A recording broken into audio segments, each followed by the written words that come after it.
Hey guys, and welcome to a new video. This week I started with a little trip to our country house and I've managed to practice some plein air sketching.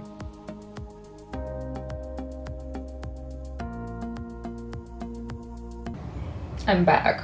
I've recently bumped into this picture which seemed kind of inspirational for me, so I've decided to sketch it out. So I've already done a pencil sketch of the figures and now I'm starting illustrating the dresses using markers. I'm using a thin liner tape to draw some small details and to do the outlining. And for the dress gathers, I'm using the brush tape. As it's just a sketch in a sketchbook, I've decided to try out these colors, which might seem a little childish, but I thought I would try and see what I can do with them.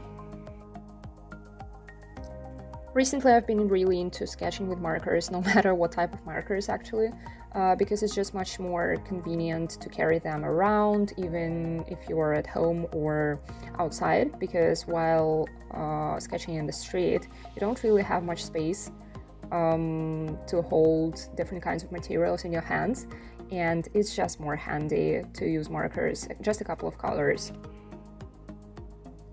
I've decided to illustrate skin using colored pencil, as I thought it would show the different texture in comparison to apparel.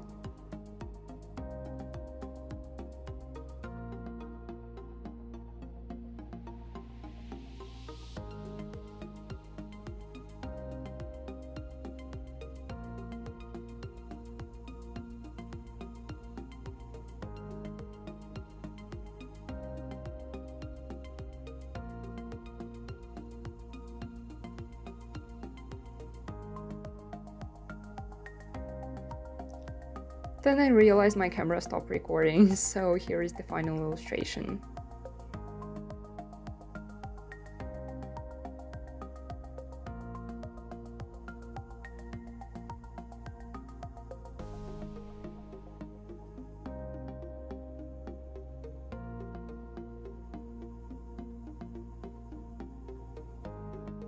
So I'm back to work and I have an amazing client request which will be about illustrating a clown costume, so I'm very excited to start. When I do menswear illustrations for clients, I like to save time by using this body pose I did a while ago, increase its transparency and illustrate apparel on top of it.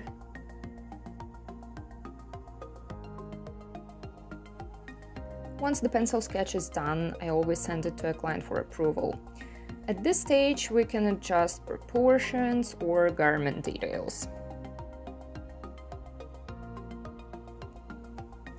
I like to start applying colors with the skin tone so I clearly see where the apparel ends. Then I add the main colors of the cloth, and once it's done, I add some tiny details like patterns in this case, or zippers and stuff like that. In the end, I add a little bit of a background color for contrast, and it's kind of done. Today I have actually another task to complete, which will be a painting done on a tote bag, which will be given as a birthday present. This is the typography design I came up with, which is not the original Ghostbusters type, because the goal was to make it pop up and stand out a little more. I'm using acrylic paints because the bag will not be washed that often, so it seemed not too crucial to use special paints for clothes. I had to apply multiple layers of paint as the clothes seemed to absorb it in some way.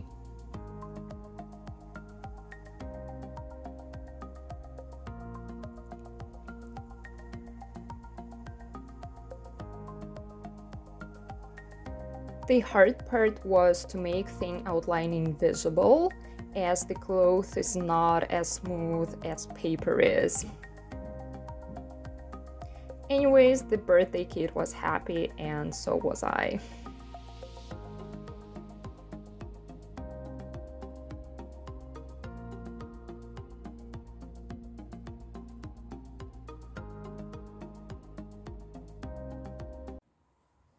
Hey guys, so I was doing some housework and I suddenly bumped into this sketchbook, which I think was the very first sketchbook where I started doodling some fashion figures. So I thought, why don't I share it with you so you kind of see what I started with. So this was my very first fashion illustration. The pose is very typical, and I'm sure I've seen something similar in the internet, but I just drew it out of my mind using pink watercolor and a little bit of ink mixed up with water. Then I started practicing something with color, just very simple, not really understanding what I was doing. And then I realized maybe I should start with ink to understand how I want my style to develop, in the sense of how I can show the shadows, shades, and lights.